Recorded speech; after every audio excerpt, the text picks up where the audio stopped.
I'd like to bring up our keynote speaker, someone who needs no introduction for many of us, but for those who are new to the community, the Honorable Norm Dix represented the 6th Congressional District, our district, for more than 30 years. So please join me in welcoming the Honorable Congressman Norm Dix.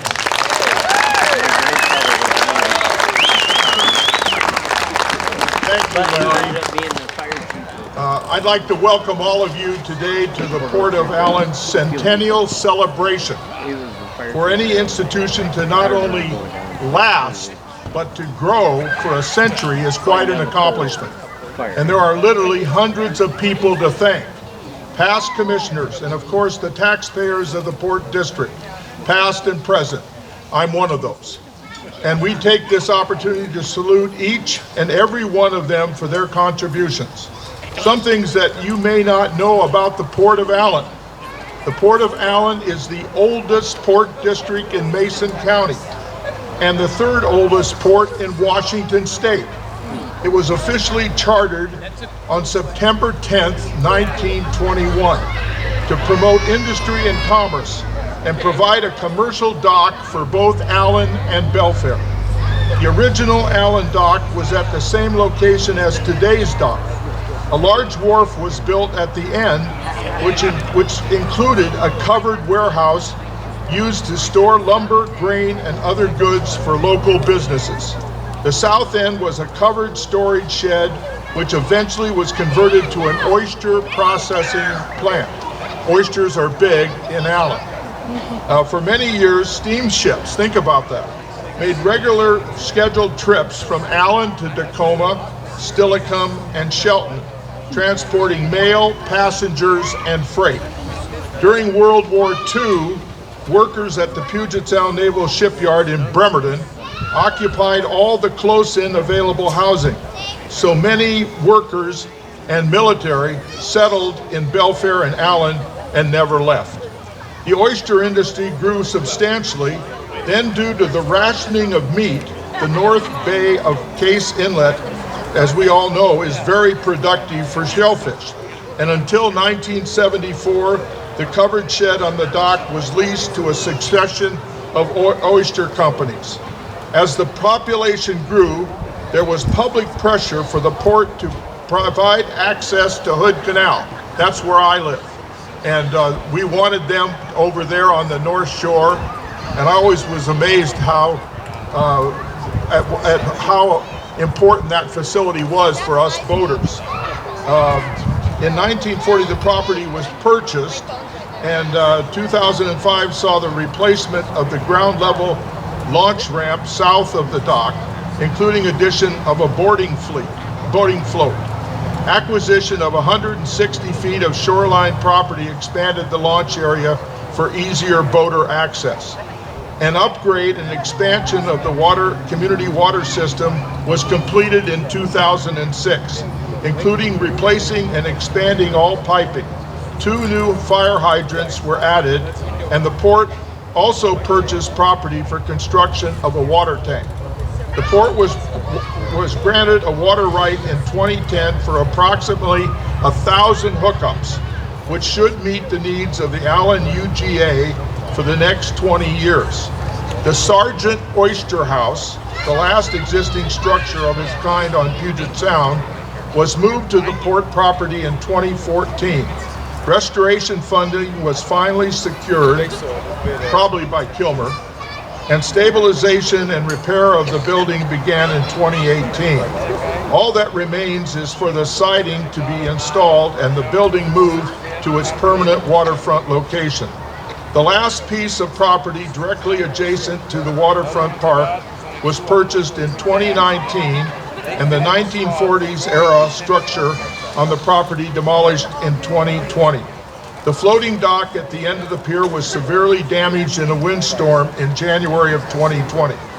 It was less expensive to completely rebuild the floating dock and state-of-the-art composite materials than repair it.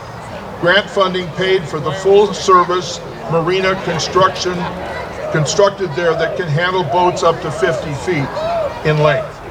A 2-lane staging area for the launch ramp was constructed this year eliminating the backup of boaters on Drum Street and Highway 3 that had blocked traffic for years.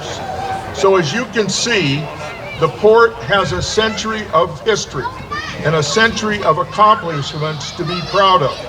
So thank you for being here and helping us celebrate not only the past century, but the beginning of the next one as well. And now it's my honor to introduce your congressman, a member of the House Appropriations Committee, which I served on for 36 years. We're glad he's there.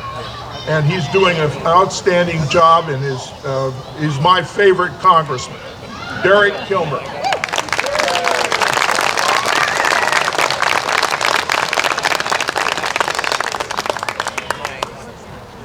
All right, let's give it up for Norm Dix. Thank you, Norm. Thank you for your tremendous service and for all you've done for our community. This is a great event. I want to give kudos to the Port of Allyn for the foresight of scheduling this after the Seahawk game. Anybody watch that Seahawk victory? Good way to start the season. Listen, this is a great event, not just because it's a celebration of the last 100 years, but it's also a celebration of what's to come for the Port of Allyn. The port's got a lot planned, and let's just talk about a few of the projects that are part of their comprehensive plan. Some really good stuff on the books. A 100% ADA accessible community park here in Belfair, or in Belfair. This port and its commissioners understand that it can create assets to benefit every single member of our community. So that's why they're planning a community park located at Saltwater Creek, directly across from the Theller Center and from the Theller Wetlands. The plan is to have a fishing pond, an interpretive center, a restoration of the water wheel, which will provide power to some of the features at the park. This park will be developed in conjunction with the Hood Canal Salmon Center that'll manage and maintain the park after it's built. That's really exciting. Second, with our local forest being used for recreation more heavily, particularly in the last year and a half as everybody's trying to get out and about in nature, the port is planning an indoor shooting range to allow residents a safe and controlled environment to shoot. We need to create more economic opportunity for folks, and the port has plans for a state-of-the-art business park meant to attract good jobs to North Mason. Commercial property has been pricing many of the small businesses out of Seattle and Tacoma and King and Pierce counties. A lot of them are looking not just at Kitsap County, but at Mason County too. Mason County is a natural place to do business in. It's got timely permitting, it's got a great workforce, it's got terrific assets to do business. And this project is a natural to help bring economic development and grow jobs here in Mason County and provide more opportunities for the next generation of Mason County residents. The port also has plans for a destination sports complex that'll attract youth baseball and softball, soccer, and other sports tournaments to North Mason. You know, we know that sports is a fast-growing tourism industry that most communities don't have on their radar and don't yet know how to take advantage of. But this community is working to develop this destination sports complex. We've seen models like down in Vancouver, the Luke Jensen Sports Park, that have really demonstrated the ability to have that be a major driver of economic opportunity. The port has done some surveys as part of its last 2 comprehensive plans, and the citizens of North Mason have selected this as their #1 priority project that they want to see the port pursue. There are some other projects too. I was just sitting with Larry Capola over there talking about the investment in a new community water system that will serve here in Allyn, the urban growth area, for the next 20 years. I just told them we were going to help try to navigate federal funds and doors to knock on there. But so as you can see, your port is a forward-thinking organization that is really positioning itself for a productive future that will benefit Allyn and all of North Mason in a lot of ways. So today we're celebrating 100 years, but we're also celebrating the future. And as I was coming here, I couldn't help but think of something that I recently saw in our state's history museum. It was the Territorial Seal of Washington. And it's two-sided. On one side, it shows a historic structure, a log cabin, and a lush forest like you see here in Mason County. And on the other side of it, it shows a sheet of water being traversed by 2 maritime vessels, a town in perspective, and then right in the middle of it, it shows the goddess of hope. And it's pointing to a word right in the center. It points to the word Alki, which, as many of you know, is our state's motto. It was frequently translated from Chinook as the phrase by and by. But it also translates into something that I think is fitting for today. It translates into hope for the future. I actually think that territorial seal could have been modeled off of the Port of Allyn. Celebrating 100 years represents more than just preservation of our history and our heritage. It's about the work that the port will continue to do. So, with that in mind, it is now time to unveil the memorial celebrating this past century of achievement by the Port of Allyn.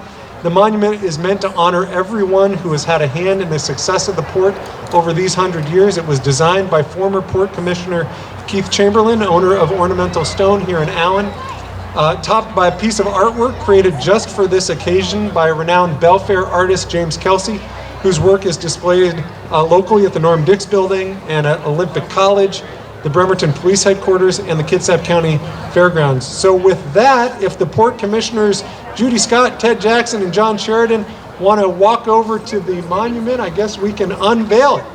And you can see what the future looks like. This is James Kelsey. He's the one that did this monument. Oh, okay. Cool. And I lived right over in Belfair, right over the hill. Thank you. Thank you so much. Are we ready? There, I'm going to be looking at the back side of it. Okay. Okay, ready? 1, 2, 3.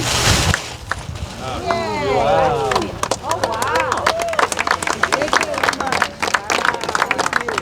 Actually, I designed the original sketch for this thing 10 years ago. It's been sitting in my sketchbook. I started doing some other glass work recently, and Larry contacted me out of the blue. He's the port commissioner, and said, we're going to be taking down the totem pole. We want some other art here.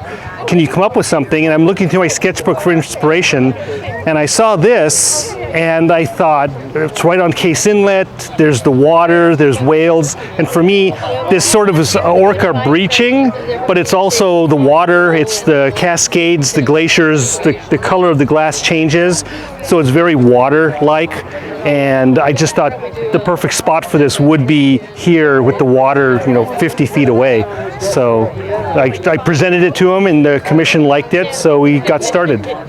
It probably took me 3 weeks to build the whole thing. The hardest part, or the most intense part, was all the glass. It's actually 30 feet of glass. So it comes in 10-foot lengths, and I had to cut it, then I had to chip all of the glass, and then the most dangerous part, I have to hold a grinder and touch every single spot and make sure everything is nice and round, so if anyone touches it, they're not going to get cut.